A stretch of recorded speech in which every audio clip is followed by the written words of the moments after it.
हर रोज एक नई कहानी देखने के लिए चैनल को सब्सक्राइब करें और बेल आइकन को दबाना ना भूलें। सोहन और माला दोनों ही एक बहुत गरीब मजदूर होते हैं जो एक बिल्डिंग में काम करते हैं। एक दिन वो काम कर रहे होते हैं, लेकिन एक ऐसा हादसा हो जाता है जिससे उन दोनों के ऊपर एक भारी सा पत्थर गिर जाता है और वो दोनों वहीं मर जाते हैं। और जब उनकी आंखें खुलती हैं तो वो एक ऐसी जगह होते हैं जो पहचान नहीं पाते। तभी उनके सामने से एक यमराज आता है जिसे सोहन कहता है। भाई साहब, आप कौन हो और ये कैसी जगह है? यहाँ हम कैसे आए? बालक, ये यमलोक है और तुम दोनों की मृत्यु हो गई है, इसीलिए तुम्हें यमलोक लाया गया है। हम दोनों मर चुके हैं, लेकिन हमें इतनी जल्दी अपने पास क्यों बुला लिया? वहां मेरे बच्चे बेचारे अपने माँ बाप का इंतजार कर रहे होंगे। बालक, मैं मृत्यु का देवता हूं और मेरा काम लोगों के प्राण हरना है। तुम दोनों का काल आया था जो तुम्हें यमलोक ले आया। क्यों?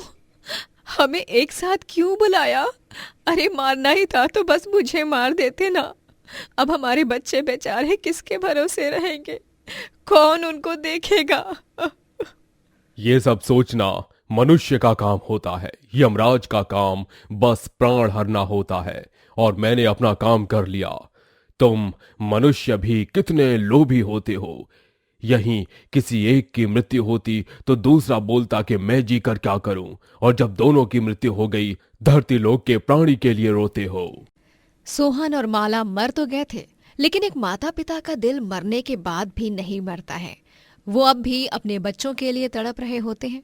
धरती लोक पर माला का लड़का अनुज और बेटी पूजा दोनों अपने घर में एक कोने में रो रहे होते हैं। तभी अनुज पूजा से कहता है, पूजा, तू परेशान मत हो। माँ बाबा तो चले गए, लेकिन मैं हूं ना तेरा भाई। मैं तेरा पूरा ख्याल रखूंगा, कभी भी किसी चीज की कोई कमी नहीं होने दूंगा। लेकिन भैया, माँ बाबा हमें छोड़कर ही क्यों गए? हमारा उनके अलावा है ही कौन? हम उनके बिना कैसे जिएंगे? अब जाने वाले को तो कोई रोक ही नहीं सकता है ना?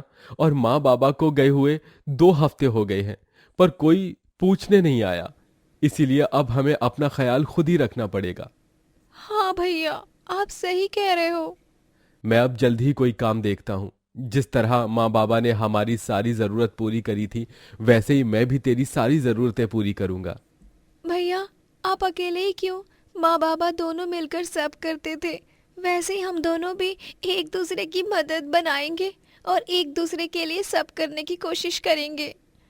पूजा और अनुज अब दोनों ही काम की तलाश में निकल जाते हैं। पूजा एक घर जाती और एक औरत से कहती है, मैडम जी, मुझे काम चाहिए। मैं हर काम करने को तैयार हूँ। मैं आपके घर को साफ रखूंगी, बर्तन धोऊंगी। बस आप मुझे कोई काम दे दो। अरे ऐसे कैसे काम दे दूं? जान ना पहचान चले आए घर। मुझे काम की बहुत ज़रूरत है। मेरे घर में मैं और मेरा भाई ही है बस। अगर आप मुझे कोई काम दे देंगी तो आपकी बहुत मेहरबानी होगी। अच्छा ठीक है, अगर तुम इतना बोल रही हो तो मैं काम देने को तैयार हूँ, लेकिन एक शर्त है। शर्त? कैसी शर्त? पहले तुम मेरे घर पूरे 1 दिन काम करोगी, और अगर मुझे तुम्हारा काम पसंद आया तभी मैं तुम्हें अपने घर काम पर रखूंगी, वरना नहीं। हाँ ठीक है, मुझे आपकी शर्त मंजूर है। पूजा उस औरत की बात मान लेती है और पूरे दिन भर अच्छे से काम कराती है। शाम को थक के जब पूजा उस औरत से कहती है, मैडम जी, मैंने आज पूरे दिन भर काम किया है और सब काम अच्छा किया है। अब तो आप मुझे काम दोगी ना? इतना बेकार काम किया है कि हर काम को मुझे दोबारा करना पड़ा। चल निकल यहाँ से। वो औरत पूजा को धक्के देकर निकाल देती है। पूजा घर आकर सो जाती है और कुछ देर बाद जब अनुज घर आता है तो पूजा कहती है, भाई, कोई काम मिला? काम तो मिला था और मैंने किया भी, लेकिन उन्होंने पैसे देने से मना कर दिया। दोनों हर काम करने को तैयार थे, कई जगह काम भी करते, लेकिन उन्हें कहीं भी पैसे नहीं मिलते। एक दिन पूजा के पेट में बहुत दर्द होता है और वो अनुज से कहती है, भैया, इतने दिन हो गए हैं कुछ नहीं खाया। बहुत जोर से भूख लग रही है और अब तो पेट में भी दर्द हो रहा है भैया। भूख तो मुझे भी बहुत लग रही है। इतने दिन हो गए बिना कुछ खाए पिए, मेहनत भी नहीं हो पाती, लेकिन फिर भी हम सब कर रहे हैं और लोग हैं कि हमारी मेहनत को अनदेखा कर रहे हैं। हाँ भैया, घर में भी कुछ खाना नहीं है। मुझे जो कोई भी काम मिलता है सब करती हूँ, लेकिन कहीं से भी पैसे या कुछ खाने को नहीं मिलता है। बहुत ज्यादा भूख लग रही है। भूख के मारे मेरे पेट में दर्द हो रहा है भैया। एक काम कर, पेट पर कपड़ा बांधकर सो जा। पूजा और अनुज दोनों ही बहुत भूखे थे और ये सोहन और माला से देखा नहीं जाता है, और वो तुरंत यमराज के पास जाते हैं और माला कहती है, यमराज जी, आप हमें कौन से पाप की ऐसी सजा दे रहे हैं? हमें तो उठा ही लिया था, लेकिन कम से कम हमारे बच्चों को तो भूखा ना सुलाते। हमारे बच्चे हर रोज इतनी मेहनत कर रहे हैं, कभी मेहनत से पीछे ही नहीं हट रहे हैं, लेकिन उन्हें अन्न का एक दाना नसीब नहीं हो रहा है। ये कैसा न्याय है? हम आपसे कोई शिकायत नहीं कर रहे हैं, हम बस आपके आगे विनती कर रहे हैं कि हमारे बच्चों को भूखा मत सुलाओ, उनकी मदद करो। मेरे हाथ में कुछ नहीं है, मैं तुम्हारी कोई मदद नहीं कर सकता। नहीं यमराज जी, ऐसा मत कहिए, आप ही हमारी आशा है। अपने बच्चों के लिए कुछ करने नहीं दिया जीते जी हमें, कम से कम अब तो हमारी इच्छा मान लीजिए। लोगों से उनकी आखिरी इच्छा पूछी जाती है, मरने से पहले वो तो हमसे पूछी नहीं गई। कम से कम मरने के बाद ये हमारी आखिरी इच्छा ही समझ लीजिए। यमराज सोहन और माला की विनती सुनकर पिघल जाते हैं और उनकी विनती मान लेते हैं, जिसके बाद यमराज अपनी शक्तियों से सोहन और माला को उनके बच्चों के पास लेकर जाते हैं और यमराज अपनी शक्तियों से वहां बहुत अच्छा खाना प्रकट करते हैं और कहते हैं, यह दावत यमराज की तरफ से। एक माँ बाप के प्राण लेने के बाद उनके पुत्र और पुत्री भूखे रहे, ये यम को बिल्कुल भी उचित नहीं लगा, और माँ बाप के आगे तो पूरी सृष्टि सर झुकाती है, तो यमराज क्यों नहीं? यमराज को बस किसी के प्राण लेते हुए ही सुना है, लेकिन यमराज की दावत आज पहली बार देखी है। आपका बहुत बहुत शुक्रिया कि आपने हमारे बच्चों को भूखा नहीं सोने दिया, वरना हमें मरकर भी चैन नहीं मिलता। हाँ यमराज जी, आपने हमारे लिए इतना कुछ किया है। यमराज जी, हम दोनों भाई बहन को जिंदगी भर का अफसोस था कि हम अपने माँ बाप से आखिरी समय पर मिल नहीं पाए, देख नहीं पाए, लेकिन आपने हमें उनसे मिला दिया, और इतने दिनों से हम भूखे तो हमें दावत भी दी। यम है हम, और मैं तुम दोनों को ये वरदान देता हूं कि जब भी तुम्हें भूख लगेगी तो तुम्हारे आगे ऐसे ही दावत का खाना प्रकट हो जाएगा। लेकिन ये शक्तियां मिलने का ये अर्थ नहीं है कि तुम दोनों मेहनत करना छोड़ दो, परिश्रम ही सफलता की कुंजी है। यमराज अनुज और पूजा को वरदान देते हैं और तभी एक तेज रोशनी आती है और वो तीनों गायब हो जाते हैं। गोपाल नगर नामक एक गांव में नत्थू कहकर एक सेठ रहता है, जिसकी जमीन पर किसान आकर खेती करते हैं। नत्थू अपनी बूढ़ी माँ कांता और छोटे भाई अशोक के साथ रहता है। जहाँ एक तरफ नत्थू स्वभाव से एकदम ही कंजूस और लालची होता है, तो वहीं दूसरी तरफ उसका छोटा भाई अशोक बहुत दिलदार और दूसरों की मदद करने वाला होता है। एक दिन, सेठ जी, आपने पिछले महीने भी हमारी तनख्वाह काटी थी। हमें पैसों की बहुत ज्यादा जरूरत है। अभी त्योहार भी आ रहे हैं, ऐसा मत कीजिए, हमें हमारे पूरे पैसे दे दीजिए। हाँ सेठ जी, हम मेहनत तो पूरी करते हैं, वो भी एकदम जी जान से, और उसका फल भी आपको अच्छा ही मिलता है। काहे के अच्छे फल रे हैं? तुम लोग जितनी मेहनत करते हो उसका कोई फल नहीं मिलता हमको, समझे? ना कोई धान्य बिकता है, ना कोई सब्जी। धंधा आजकल मंदा ही चल रहा है, और वो सब तुम लोगों के कारण।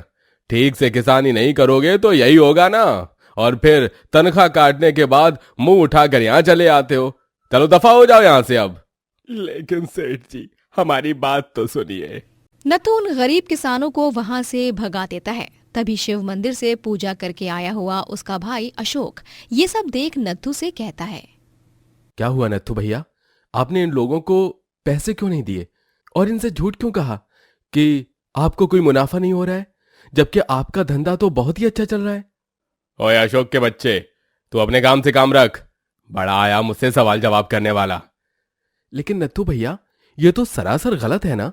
आप अपनी जेब तो भर रहे हो, लेकिन उन बेचारे गरीबों के साथ अन्याय कर रहे हो। आपसे ज्यादा पैसों की जरूरत तो उन लोगों को है। अरे चुप हो जा और अपने काम से काम रख, वरना एक लप्पड़ लगा कर दूंगा। हाँ? अशोक शांत हो जाता है अशोक गांव की एक मिल में अकाउंट्स के डिपार्टमेंट में काम करता है और वो अपनी तनख्वाह का आधा हिस्सा गरीबों की मदद करने में लुटा देता है। वो उन किसानों के पास जाकर उन्हें राशन और कुछ पैसे भी देता है। ये लीजिए चंद्रेश काका, ये लीजिए बिरजू भैया। नत्थू भैया जो आप लोगों के साथ करते हैं उसके लिए मैं उनकी तरफ से आप लोगों से माफ़ी मांगता हूँ। लेकिन जब भी आप लोगों को किसी भी चीज़ की ज़रूरत होगी तो बेझिझक होकर मुझे बताइएगा। अरे धन्यवाद अशोक बेटा, तुम बहुत अच्छे हो। एक भाई इतना कंजूस और एक इतना दयावान, शिव जी तुम्हारा कल्याण करें अशोक। अशोक एक बहुत बड़ा शिव भक्त होता है। वो भगवान शिव की खूब पूजा अर्चना करता है। हर सोमवार को व्रत रखता है और शिवलिंग पर दूध अभिषेक करके भोलेनाथ से सबकी भलाई के लिए प्रार्थना करता है। हे शिव शंभु, मेरे नत्थू भैया को सद्बुद्धि दीजिए, उनके कंजूस और लालची व्यवहार को सुधारिए। मुझसे ये सब देखा नहीं जाता।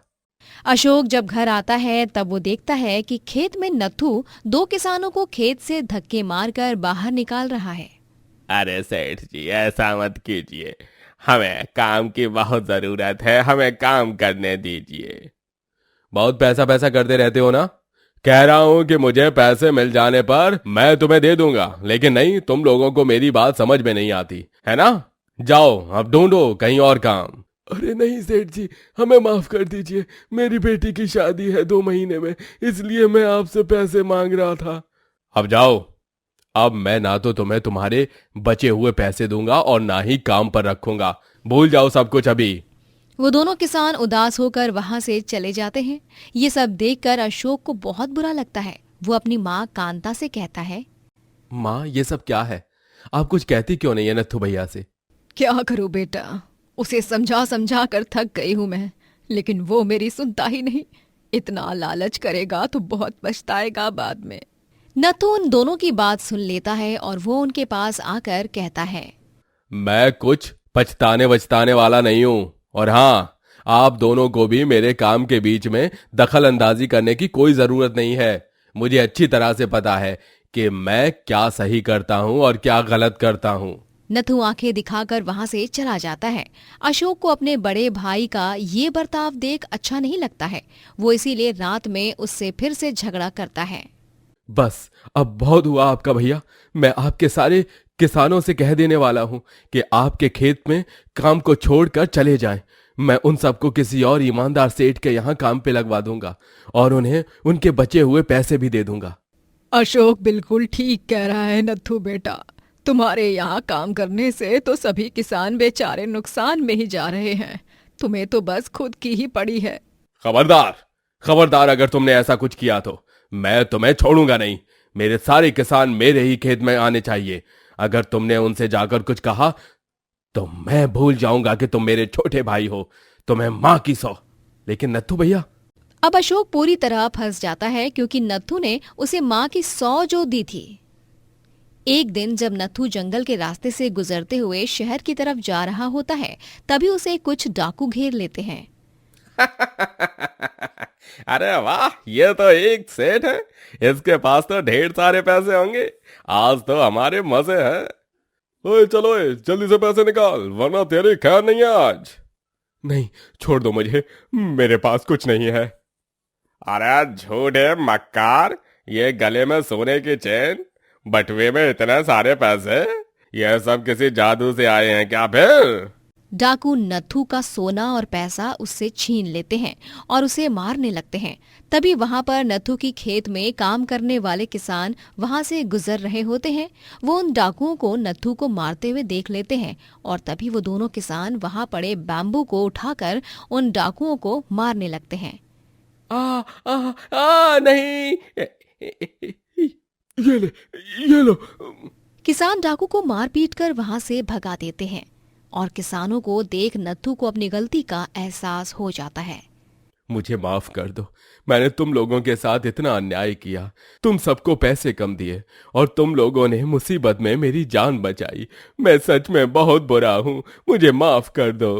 अरे नहीं सेठ जी, ये तो हमारा फर्ज था।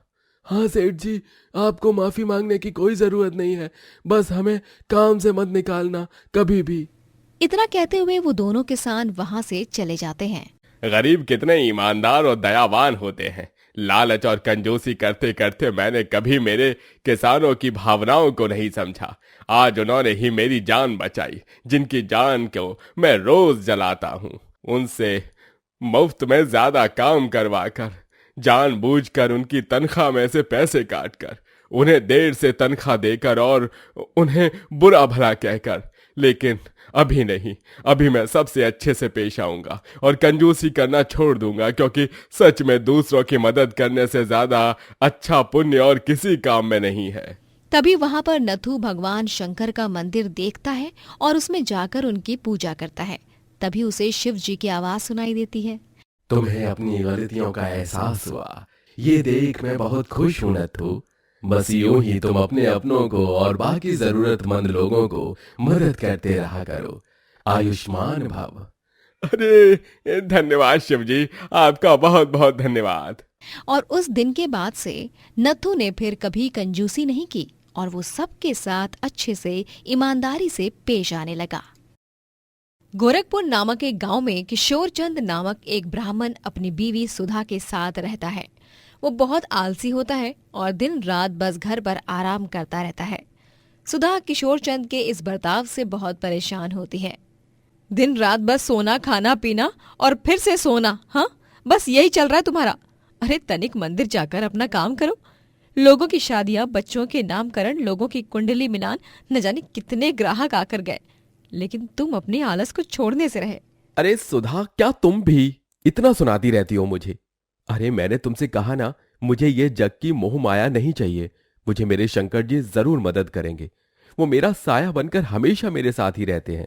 भगवान कभी भी किसी आलसी भक्त का साथ नहीं देते हैं, और तुम जो कहते रहते हो तुम्हारे शंकर भगवान भी तुमसे निराश ही होंगे। इतना आलस करना किसी पाप से कम नहीं है। सुधा, अपनी बकर बकर बंद करो और जाओ आज मेरे लिए वो पकौड़े वाली कढ़ी बनाओ। उसके साथ चावल और घी के फुलके, आहा, खाने का मजा ही कुछ और है। बस ठूसने का पता है और कुछ काम तो तुमसे होगा नहीं कभी। किशोर चंद दिन रात बस खाता पीता और सोता रहता है। वो सुबह सवेरे उठकर शंकर भगवान की पूजा करके नाश्ता करता है और फिर से बिस्तर पकड़कर सो जाता है। और यूं ही वो केवल खाना खाने के लिए उठता है और कभी कभार मन किया तो जंगल या गांव के किसी इलाके में टहलने चला जाता है। सुधा तो अपने आलसी पति से तंग आ चुकी थी। चिंता मत करो सुधा बिटिया, सब कुछ ठीक हो जाएगा। देखना तुम, दामाद जी जल्द ही फिर से ठीक हो जाएंगे और फुर्ती से सारे काम करने लगेंगे। ये मैं तुम्हें पूरे यकीन से कहती हूँ। ऐसा कभी नहीं होगा माँ, क्योंकि आपके दामाद ने खाना पीना और सोना इन सब कामों से जीवन भर की दोस्ती कर ली है और उन्हें इन कामों के अलावा दुनिया में और कोई काम दिखता ही नहीं है। दिन रात खेत में मैं किसानी करती हूँ, तब जाकर कुछ पैसे आ पाते हैं। बात तो तुम्हारी भी सही है। दामाद जी एक बहुत ही अच्छे और नामी ब्राह्मण थे, लेकिन अचानक से उन्हें ये क्या हो गया, कुछ समझ ही नहीं आया। मैं तो शंकर भगवान से रोज बस यही प्रार्थना करती हूँ कि मेरे पति जल्द से जल्द ठीक हो जाए। मुझे उनका ये रूप देखा ही नहीं जाता। आलस उन पर इतना हावी हो चुका है कि उन्हें किसी भी चीज की सूझबूझ नहीं रहती। एक दिन किशोर चंद यूं ही टहलते टहलते जंगल के रास्ते से गुजर रहा होता है। तभी उसे एक गरीब आदमी दलदल के भीतर फंसा हुआ दिखता है। उसे देखकर किशोर चंद उस गरीब आदमी की मदद कर उसे दलदल से बाहर निकालता है। तुम ठीक हो भाई? हाँ ब्राह्मण जी, आपका बहुत बहुत धन्यवाद मेरी जान बचाने के लिए। अरे इसमें क्या धन्यवाद। इतना कहते ही वो आदमी शंकर भगवान में बदल जाते हैं और साक्षात शंकर भगवान को देख किशोर चंद की आंखें फटी की फटी रह जाती हैं। शंकर भगवान, आप यहाँ पर? हाँ किशोर चंद, तुम दिन रात मेरा स्मरण करते रहते हो, इसलिए मुझे तो तुमसे मिलने आना ही था। तुम आलसी हो, लेकिन समय आने पर तुमने एक गरीब मुश्किल में फंसे आदमी की मदद की। यही तुम्हारा अच्छा कर्म है। कहो क्या उपहार चाहिए तुम्हें? शंकर जी, मुझे बस एक ही उपहार चाहिए, और वो है कि मैं जीवन भर बस मजे से आराम करता रहूं और कुछ काम न करूं। ठीक है किशोर चंद, मैं तुम्हारी इस मांग को स्वीकारता हूं और मैं तुम्हें एक जादुई सैनिक दूंगा जो तुम्हें अपना राजा समझकर तुम्हारे सारे काम करेगा। इतना कहकर शंकर भगवान वहां पर अपनी जादुई शक्तियों से एक जादुई सैनिक प्रकट करते हैं। अरे वाह, ये तो गजब ही हो गया। ये सैनिक मेरा है, मेरा सैनिक, और मैं इसका राजा। हाँ किशोर चंद, लेकिन एक बात कान खोल कर सुन लो। इस जादुई सैनिक को तुम्हें 24 घंटे कुछ ना कुछ काम देना होगा। अगर तुमने इसे खाली छोड़ दिया तब ये तुम्हें मारने आएगा। ऐसा कुछ होगा ही नहीं शंकर जी, क्योंकि मैं इस सैनिक से दुनिया भर के सारे काम करवाऊंगा और इसे कभी खाली नहीं छोड़ूंगा। ठीक है किशोर चंद, अब मैं विदा लेता हूं। खुश रहो। तथास्तु। जय हो भोलेनाथ की, जय हो भोलेनाथ की। शंकर भगवान इतना कहकर अदृश्य हो जाते हैं। उसके बाद किशोर चंद उस जादुई सैनिक को अपने घर ले जाता है और तब वहां पर सुधा और उसकी माँ भी मौजूद होते हैं। वो दोनों किशोर चंद और उस जादुई सैनिक को देख हैरान रह जाते हैं। किशोर चंद सुधा और उसकी माँ को सब कुछ बता देता है। क्या? इसका मतलब तुम जो काम इस जादुई सैनिक से कहोगे वो काम वो करेगा? हाँ सुधा, ओ मेरे जादुई सैनिक, जाकर मेरे लिए खेत से गन्ने तोड़ कर ला। ठीक है राजा जी। ऐसा कहकर सैनिक वहां से चला जाता है और वो 1 मिनट के अंदर किशोर चंद के लिए ढेर सारे गन्ने तोड़कर लाता है। ये देख किशोर चंद, सुधा और उसकी माँ भौचक्का रह जाते हैं। ये क्या है? इस जादुई सैनिक ने तो 1 मिनट के अंदर ही ये सारे गन्ने तोड़ लाए। क्योंकि मैं अपने राजा जी का जादुई सैनिक हूं। बहुत खूब मेरे जादुई सैनिक, यूं ही मेरे सारे काम एक झटके में कर दिया करो। जी राजा जी। चलिए अब जल्दी से मुझे मेरा अगला काम बता दो। मुझे बगल वाले गांव में से रमेश समोसे वाले के समोसे ले आओ। बहुत मन कर रहा है मुझे उनके समोसे खाने का। ठीक है राजा जी। सैनिक फिर से 1 मिनट के अंदर किशोर चंद को बगल वाले गांव से समोसे लाकर देता है और इसी तरह सैनिक किशोर चंद के सारे कामों को चुटकी में कर देता है, जिससे अब किशोर चंद अपने जादुई सैनिक से पूरी तरह परेशान हो जाता है। दिन रात उसे बस सैनिक को आदेश देना पड़ता है। रात में वो थक जाता है और इस कारण सैनिक के पास कुछ काम ना होने के कारण वो किशोर चंद को लाठी से मारने लगता है। मत मारो, अरे मत मारो, मुझे मत मारो।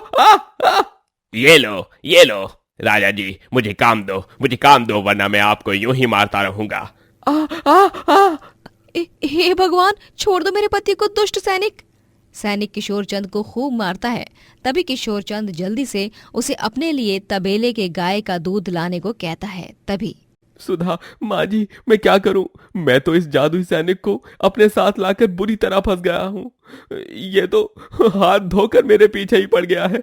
शंकर भगवान, ये आपने कैसा उपहार दे दिया मुझे?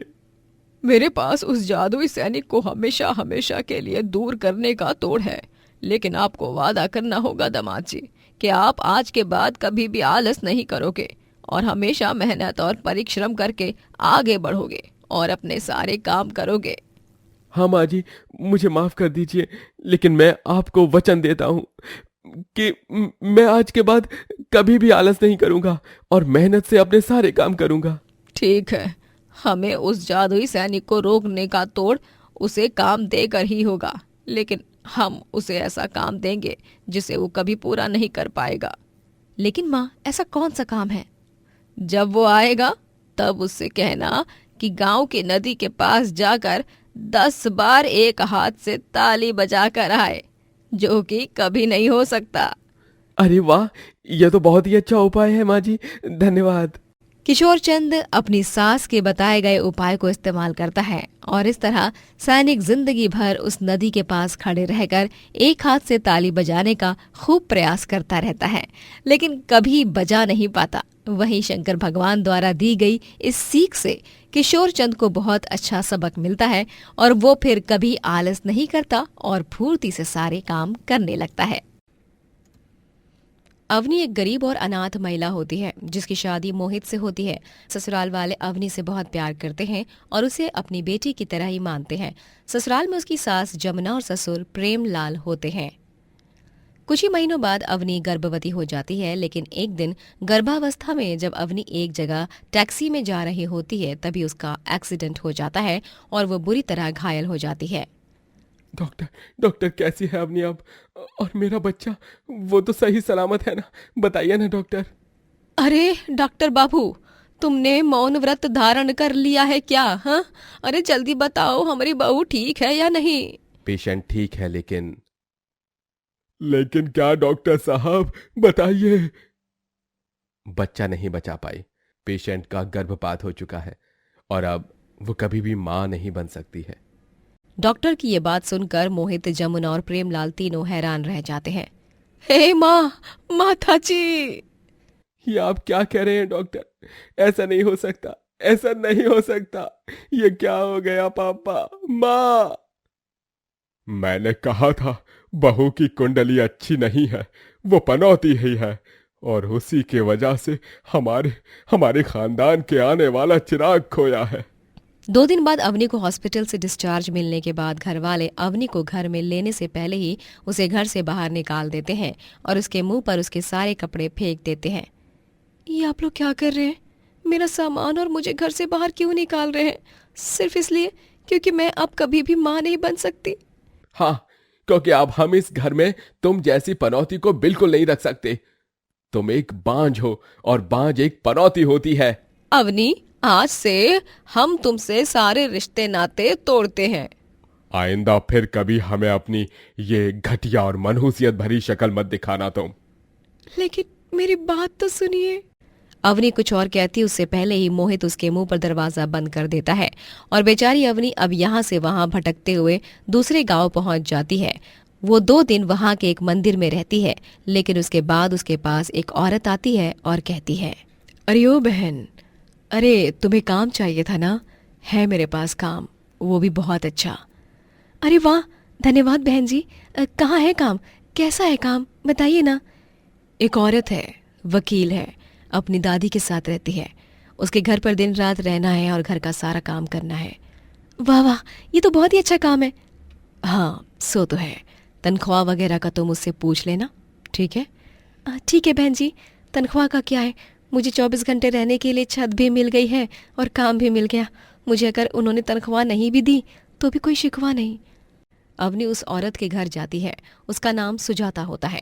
सुजाता एक वकील होती है जो अपनी बूढ़ी दादी के साथ रहती है।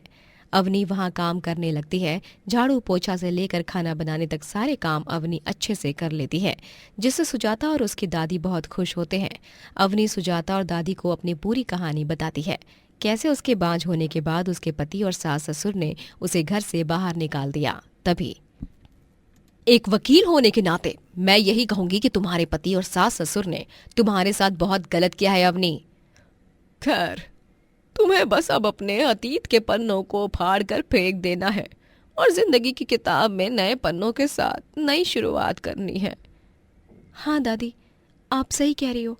मैं अब बस आगे बढ़ना चाहती हूँ और जीवन में कुछ करना चाहती हूँ। अवनी एक दिन सुजाता और दादी को अपने हाथों की स्पेशल दही पूड़ी बनाकर खिलाती है और उन्हें वो दही पूड़ी इतनी पसंद आती है कि वो दोनों 2 प्लेट एक झटके में ख़त्म कर देते हैं। अवनी, ये दही पूड़ी एकदम माइंड ब्लोइंग है। क्या सॉलिड बनाई है तुमने। हाँ अवनी बिटिया, एकदम सही बनी है। बाहर से कुरकुरी और अंदर से नरम, मज़ा ही आ गया। धन्यवाद सुजाता जी। धन्यवाद दादी। अवनी, क्यों ना तुम अपना खुद का एक दही पूड़ी ठेला खोल लो। दही पूड़ी ठेला? हाँ हाँ, दही पूड़ी ठेला। उस ठेले के जरिए तुम ढेरों पैसे कमा सकती हो, क्योंकि तुम्हारे हाथों की दही पूड़ी को मतलब खास है। ये कोई मामूली नहीं है, समझी? कोई ऐसी मामूली दही पूड़ी नहीं है। ये जादुई दही पूड़ी है और इनका स्वाद ही एकदम निराला है। सबको खूब पसंद आएगी तुम्हारी ये स्पेशल दही पूड़ी। अवनी बिटिया, सुजाता का सुझाव एकदम मस्त है, तुझे ये करना चाहिए। पैसों की चिंता तुम मत करना, मैं हूं ना, तुम्हारी बड़ी बहन। ठीक है सुजाता दीदी, आप सच में बहुत अच्छी हो। सुजाता अवनी को पैसों की मदद करती है और अवनी अपना दही पूड़ी का ठेला लगाती है और वो दही पूड़ी बेचने लगती है। खट्टी मीठी मसालेदार दही पूड़ी, आइए आइए दही पूड़ी खाइए, एकदम स्वादिष्ट और मज़ेदार, एक बार खाएंगे तो बार बार आएंगे। दही पूड़ी, दही पूड़ी। अवनी के दही पूड़ी ठेले पर थोड़ी देर में ढेर सारे लोग आने लगते हैं और वो इस बात से बहुत खुश हो जाती है। हा भाई वाह, मजा ही आ गया जी इस दही पूरी को खाकर। एकदम मस्त बनी है जी, मुझे तो और एक प्लेट खानी है। और मुझे तो और 2 प्लेट खानी है। जिंदगी में पहली बार इतनी मजेदार और बेहतरीन दही पूड़ी खाने को मिल रही है। मन तो कर रहा है खाते ही जाऊं और रखूं ही नहीं। धन्यवाद भाई साहब, ये लीजिए आप दोनों की दही पूड़ी। अवनी का दही पूड़ी ठेला थोड़े ही दिनों में तेजी से चल पड़ता है। सुबह से लेकर रात तक 1 मिनट भी ऐसा नहीं होता है जब अवनी के ठेले पर ग्राहक नहीं होते। इन सब में सुजाता और दादी दोनों अवनी का भरपूर साथ देते हैं। वो उसे हर रोज और अच्छा काम करने के लिए प्रोत्साहित करते हैं। लेकिन अवनी के दही पूड़ी ठेले से मोहल्ले की रूबी पानी पूरी वाली के पास ग्राहक आना कम हो जाते हैं, जिस कारण रूबी का माथा गर्म हो जाता है। इस अवनी की बच्ची के कारण ही मेरे ठेले पर कोई नहीं आ रहा है। अब तू देख अवनी, कैसे मैं तेरा जीना दुश्वार करती हूँ और तुझे हवालात की हवा खाने भेजती हूँ। बस एक बार तू यहाँ से चली जाए तो फिर मेरा रास्ता साफ हो जाएगा और फिर सभी मोहल्ले के वासियों को घूम फिर कर मेरे ठेले पर ही पानी पूरी खाना आना पड़ेगा।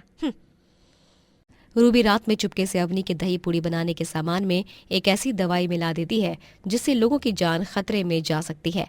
अगले दिन अवनी उसी जानलेवा मिलावट वाले सामान से दही पूड़ी बनाकर बेचती है और 2 से 3 दिन बाद जिन लोगों ने अवनी के ठेले की दही पूड़ी खाई होती है वो सब गंभीर रूप से बीमार पड़ जाते हैं और फूड इंस्पेक्टर अवनी को जेल में कैद कर लेते हैं। लेकिन तभी उससे मिलने सुजाता आती है। सुजाता दीदी, दीदी मुझे इस जेल से बाहर निकालो।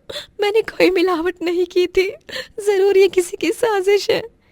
तुम रो मत अवनी, मैं तुम्हें कुछ नहीं होने दूंगी और मैं तुम्हें बेगुनाह साबित करके रहूंगी, ये मेरा तुमसे वादा है। सुजाता का पहला शक सीधा रूबी पर ही जाता है, क्योंकि उस मोहल्ले में अगर कोई अवनी के ठेले का दुश्मन हो सकता है तो वो व्यक्ति भी दही पूड़ी या पानी पूरी बेचता होगा। सुजाता दिन दहाड़े रूबी को घर पर पुलिस को लेकर जाती है और वहां पर वही दवाई मिलती है जिससे लोग बीमार पड़ते हैं। और आखिर में सुजाता कोर्ट की हियरिंग में अवनी को बेगुनाह और रूबी को गुनहगार साबित कर ही देती है। और फिर अवनी अपने दही पूड़ी के कई सारे आउटलेट्स खोलती है और खूब तरक्की करती है। विश्वनगर नामक एक गांव में गोपालनाथ अपनी बीवी वसुधा और 2 बेटा बेटी चिंकी और दीपू के साथ रहती हैं। गांव में गोपालनाथ की एक मिठाई की दुकान होती है जहां वो और उसकी बीवी स्वादिष्ट मिठाइयां बनाते हैं। वाह वाह वाह वाह वाह वाह गोपालनाथ भाई, तुम्हारी दुकान की मिठाइयों का तो कोई जवाब ही नहीं है भाई। क्या जलेबियां हैं, क्या रसमलाई है, आ हा मजा आ गया। अरे सच में, बात तो सही कही।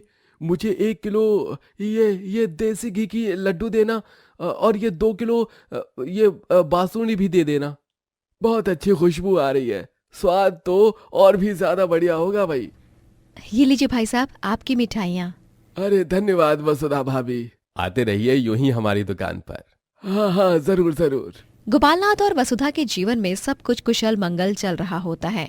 वो अपनी मिठाई की दुकान पर मिठाइयाँ बेचकर अच्छे खासे पैसे भी कमा रहे होते हैं। लेकिन उनकी कमाई से उनके दुकान के सामने की मिठाई वाली झुमरी के दुकान पर मिठाइयाँ खरीदने कोई नहीं आता है। सत्यानाश हो इन दोनों मियाँ बीवी का और इनकी इस फटीचर दुकान का भी। नाक में दम कर दिया है इन दोनों ने। जिसे देखो बस इनकी मिठाई की ही दुकान के पास जाते हैं मिठाइयाँ खरीदने, जैसे कि मेरी दुकान मिस्टर इंडिया हो गई है। मुझे इन दोनों को अपने रास्ते से हटाना होगा और अपने रास्ते में आ रहे कांटों को कैसे हटाना है ये झुमरी बखूबी जानती है। जलकुकड़ी झुमरी अपने खुराफाती दिमाग में गोपालनाथ और वसुधा की दुकान को बंद करने के पैतरे सोचने लगती है। एक दिन जब गांव के सरपंच देवी प्रसाद गोपालनाथ की दुकान से मिठाइयां मंगवाते हैं, तभी झुमरी उन मिठाइयों में चुपके से मिलावट कर देती है। अब देखना, जब सरपंच और उनके घर वाले इन मिठाइयों को खाएंगे तब क्या बवाल होगा। गोपालनाथ उन मिठाइयों को सरपंच के घर दे आता है, लेकिन जब सरपंच और उनके घर वाले उन मिठाइयों को खाते हैं तब उनकी तबीयत बहुत ज्यादा खराब हो जाती है। गोपालनाथ को सरपंच के घर बुलाया जाता है। क्या हुआ सरपंच जी? आपकी तबीयत ठीक तो है ना? अरे नालायक, निकम्मे, बेवकूफ आदमी, तेरी दुकान की मिठाइयां खाकर मेरी और मेरे पूरे परिवार की तबीयत खराब हो चुकी है। ऐसी कैसी मिठाइयां बनाता है तू? क्या मिलाता है तू अपनी मिठाइयों में? क्या? ऐसा कैसे हो सकता है सरपंच जी? मैं और मेरी बीवी वसुधा, हम दोनों पूरी ईमानदारी और लगन से मिठाइयां बनाते हैं, वो भी सभी स्वच्छ और पौष्टिक सामग्री मिलाकर ही। फिर ये सब कैसे? अरे चोर की चोरी पकड़ी जाने पर वो ऐसे ही झुठलाता है, लेकिन मैं तुम्हारी इन चिकनी चुपड़ी बातों में हरगिज नहीं आऊंगा। निकल जाओ अभी इसी वक्त इस गांव से। इस गांव में तुम जैसे धोखेबाज, लालची और फरेबी लोगों के लिए कोई जगह नहीं है। लेकिन सरपंच जी, मेरा यकीन कीजिए, मैंने मिठाइयों में कोई मिलावट नहीं की है, सच में। अरे लक्ष्मी माँ की सौगंध। शर्म करो कुछ। भगवान की झूठी कस्में खाते हुए तुम्हें शर्म नहीं आती? भगवान की झूठी कस्में क्यों खा रहे हो? इसे बाहर निकालो और इसकी दुकान को अभी तोड़ फोड़ कर रख दो। सरपंच के आदमी गोपालनाथ को उसके घर से बाहर निकाल देते हैं और बेचारे गोपालनाथ को न चाहते हुए भी अपने बीवी बच्चों संग गांव छोड़कर जाना पड़ता है।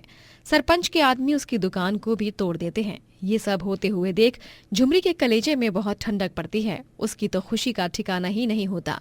अब गोपालनाथ के जाने पर गाँव वाले झुमरी के पास ही मिठाइयाँ खरीदने आते हैं। जो मुझे चाहिए था वो ही हुआ। अब गोपालनाथ और वसुधा के जाने पर मैं चैन से मिठाइयाँ बनाकर बेच सकती हूँ और इन बेचारे गांव वालों के पास मेरी दुकान से मिठाइयाँ खरीदने के अलावा और कोई पर्याय नहीं बचा है।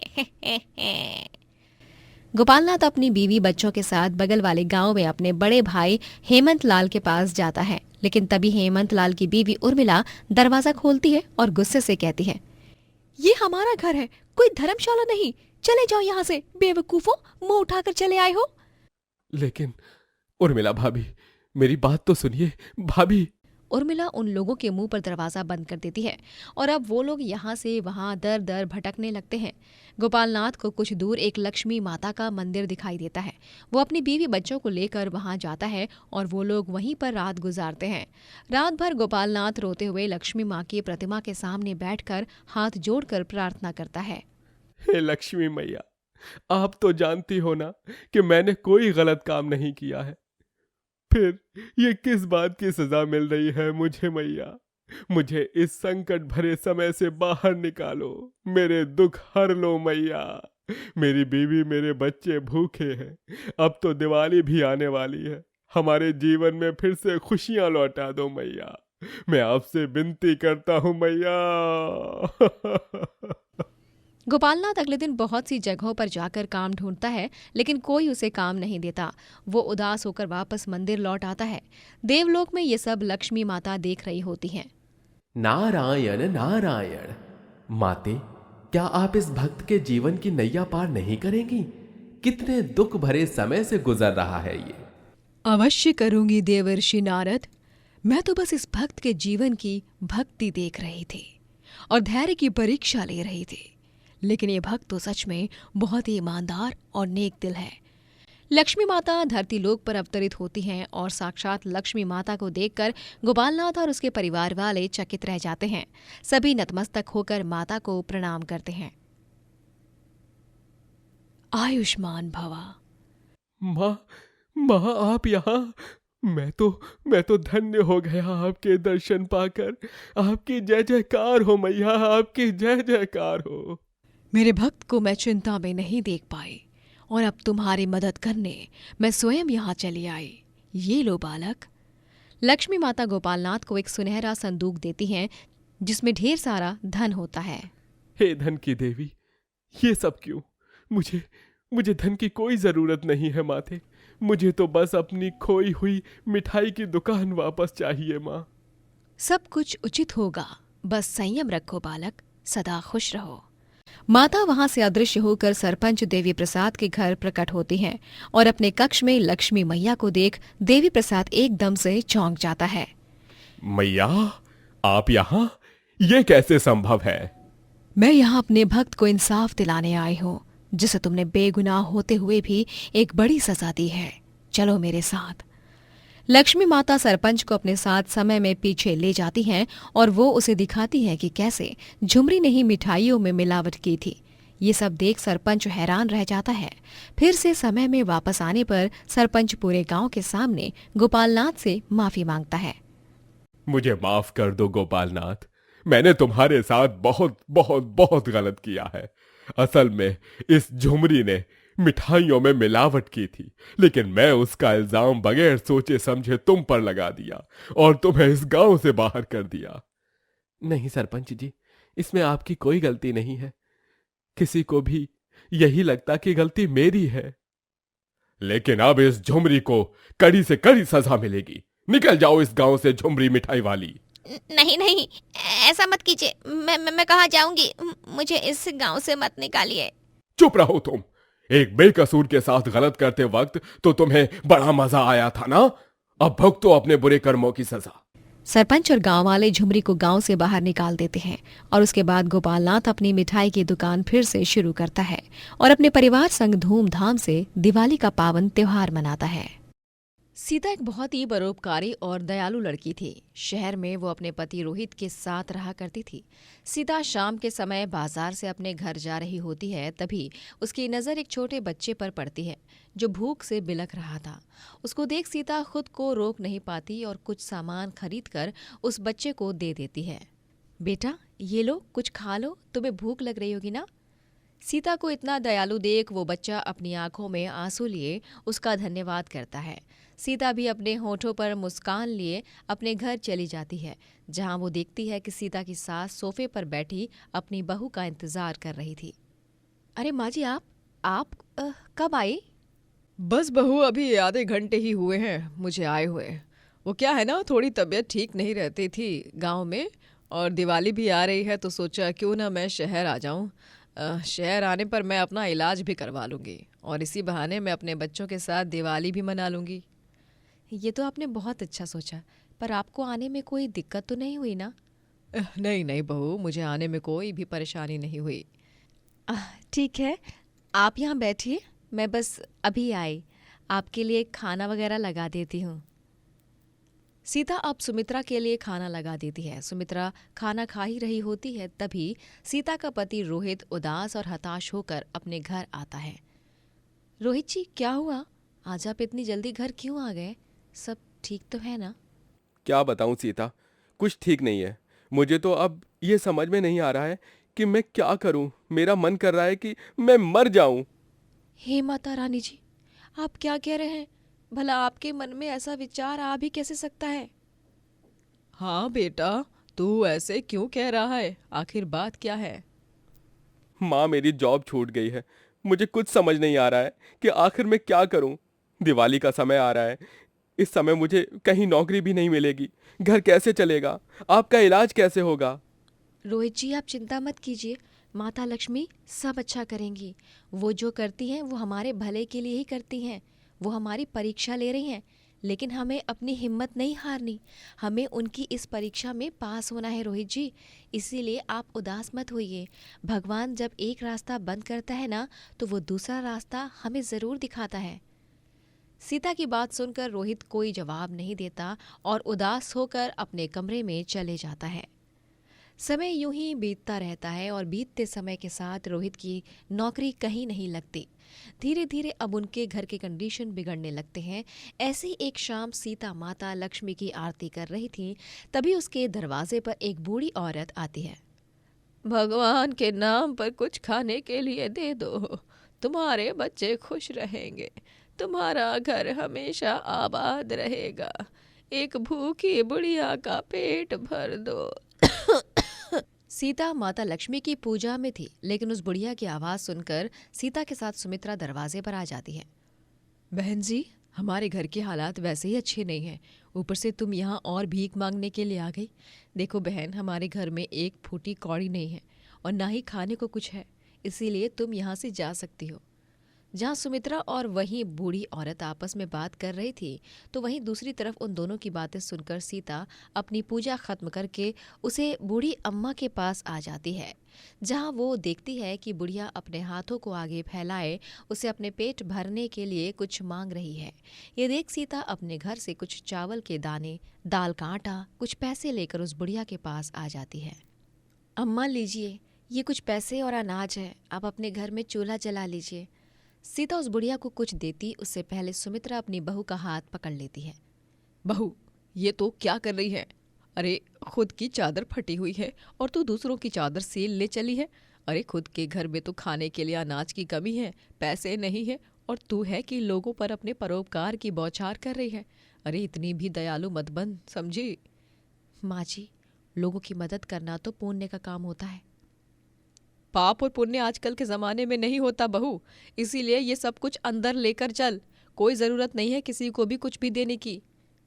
कोई बात नहीं बेटा, जब तुम्हारी सास तुम्हें ये सब देने के लिए मना कर रही है तो तुम मुझे कुछ मत दो, मैं चलती हूँ। इतना बोलकर वो बूढ़ी अम्मा वहाँ से जाने लगती हैं, तो वहीं सुमित्रा भी अपने कमरे में चली जाती है।